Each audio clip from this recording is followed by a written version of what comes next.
अच्छा, एक और मामला है, ये रंग बिरंगी कपड़े पहनने वाले मौलानाओं को टीवी बिठाते हैं। ये लोग इतने बेकार हैं, इनके बारे में जितना बोला कम है। मैं उनसे एक ही रिक्वेस्ट करूंगा कि भाई आप पढ़िए इस लॉ को, आपको कुछ सौदा करना है सरकार से करिए, मगर ये तो मत करिए। आपको लगता है फिक्स मैच है जो मौलाना बैठे? अरे कौन, अरे अच्छा, उनका ख्वाजा अजमेरी सुल्तान हिंद गरीब नवाज की दरगाह तो वक्फ में नहीं आती, उसका अलग ही मामला है जी।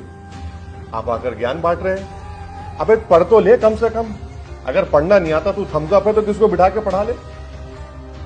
क्यों इस तरह की बेकार फजूल बातें करते हैं?